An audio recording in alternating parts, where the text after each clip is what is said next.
16 countries, the newest, the largest, and the fastest planes in the world take off for Le Bourget, Paris, France. And one, a silver monoplane, flies out of history bound for the same destination, the 1967 Paris Air Show.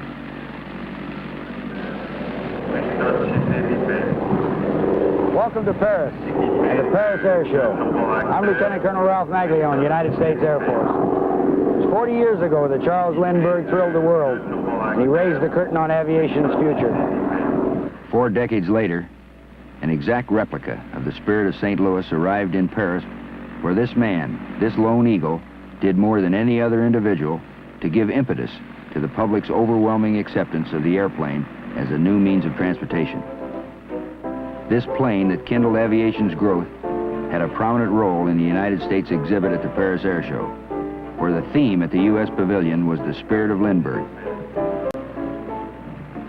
And that's what the Paris Air Show is all about, a display of aviation's yesterday, today, and tomorrow. It's hard to put a label on the Paris Air Show. It's a supermarket for airplanes and equipment. It's a flying circus. But whatever else it is, it's a field day for camera fans.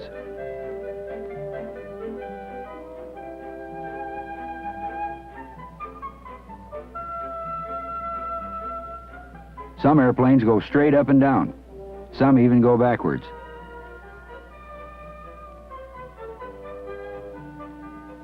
Some are too big to be believed, like the Mini Guppy. And some are small enough to fly around inside the big ones.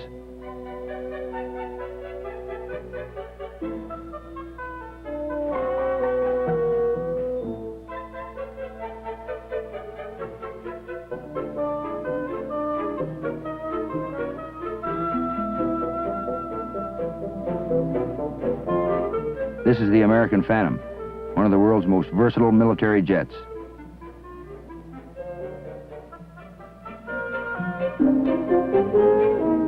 Nowhere else will you find Russian rockets, U.S. transports, and French and British advanced projects vying for the attention of thousands of visitors from practically every nation on Earth.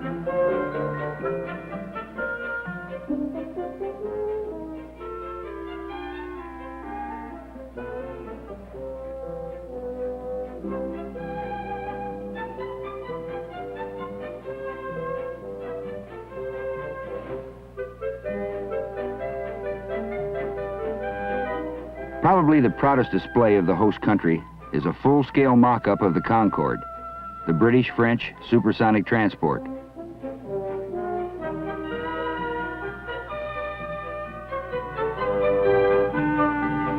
Under the auspices of the United States Department of Commerce, Eastern Airlines exhibited the world's largest jet airliner, the Douglas DC-8 Super 61.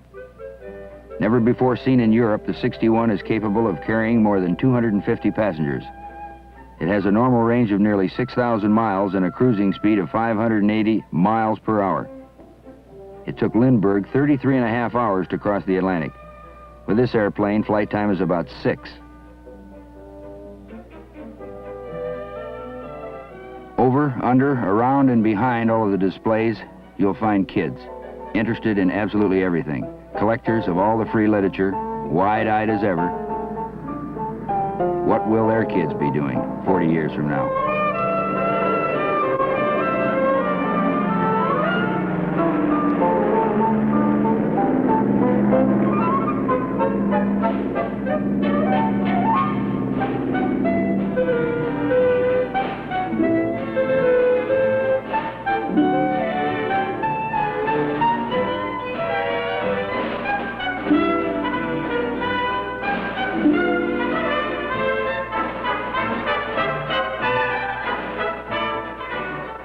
Space is well represented here at Paris in '67.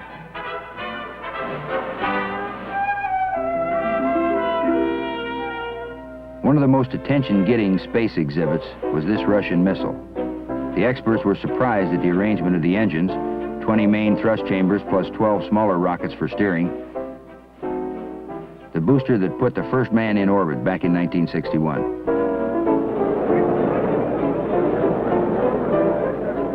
American space efforts were well represented by an actual Apollo spacecraft, which was recovered after a successful test flight. The U.S. exhibit also contained the most advanced space projects seen at Paris. 2 different space gliders or lifting bodies, and probably astronauts of the future will return to Earth in spacecraft much like these. The French Space Pavilion contained many interesting exhibits on future satellite projects planned by both France and by the European Space Organization. From Russia, a display of satellites including the 14-ton Proton and the Vostok manned spacecraft.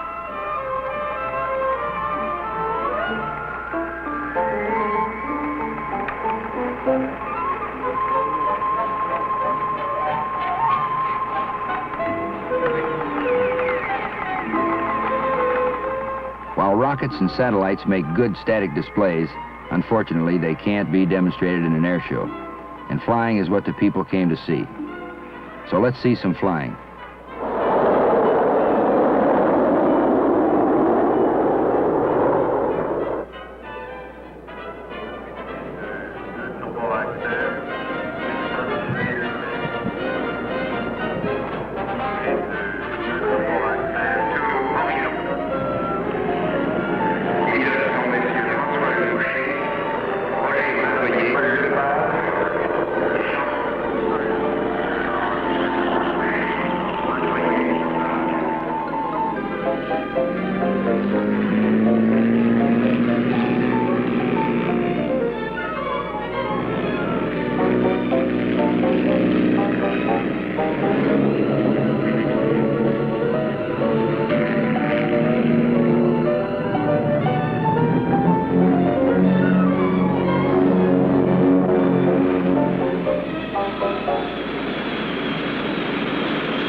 Here's an interesting plane. It's a supersonic jet, yet it can stop in midair and hover like a helicopter.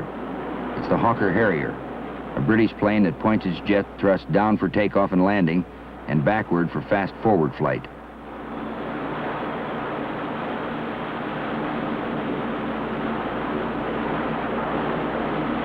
An American transport plane that tilts its whole wing up or down to get the same effect. And this is a French fire engine that floats on air. Can you remember when helicopters were just a noisy curiosity?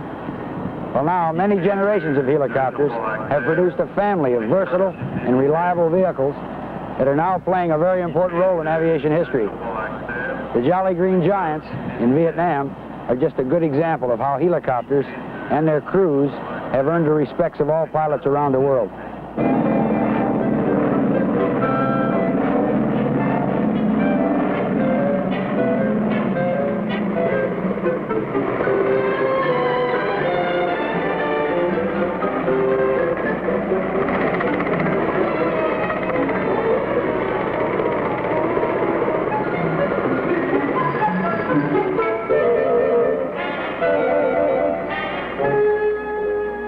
Lindbergh landed here in 1927, there was no such thing as a helicopter. Today, the sky seems to be full of them.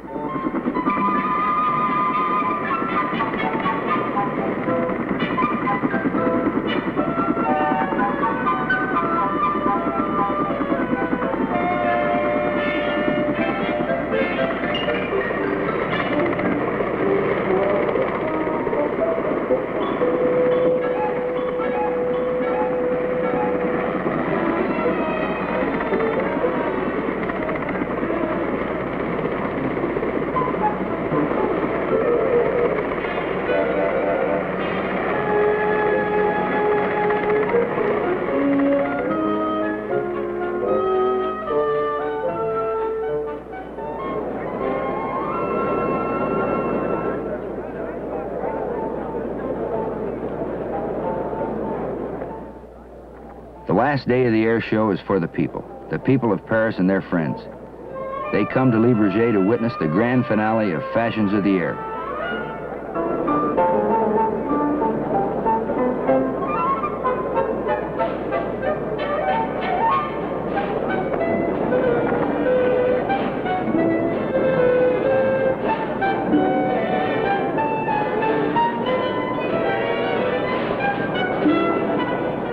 You can actually feel the enthusiasm of these people. They love the air show. And actually, they are the most important part of it.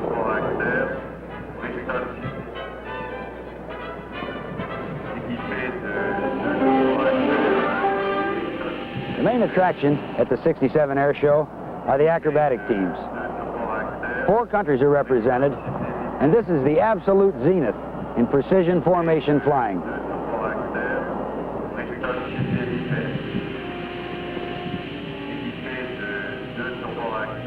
Now at exactly 1400, 2 o'clock, everything else will stop and the Thunderbirds will receive the signal to release brakes, and our show will start.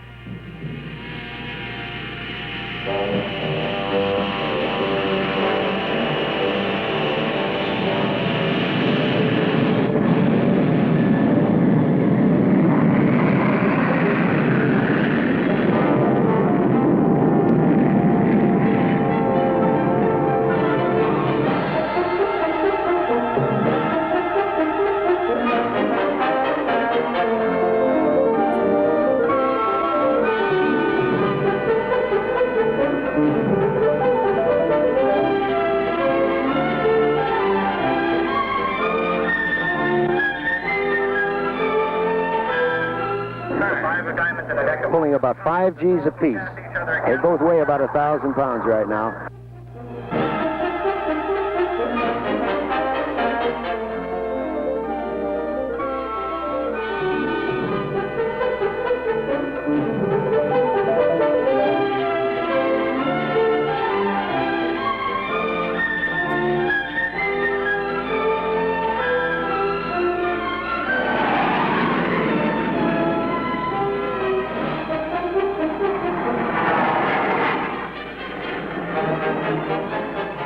From the Italian Air Force, a superb 9-man team flying the Fiat G91s.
They're called the tricolored arrows.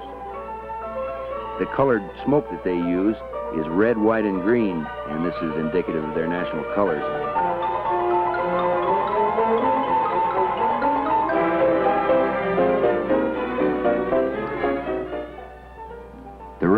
from Great Britain's Royal Air Force, flying the Nat Jet Trainer.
The Navy's Blue Angels are our counterpart under the Defense Department, and they're one of the finest acrobatic teams in the world today.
And from France, the host team, flying the Fouguer Magister.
It takes men like these, men with spirit, with purpose, and with vision, to show the way to others. In 40 years, we've progressed from one daring man crossing the ocean to an era in which the jetliner is the first choice of hundreds of millions of travelers each year.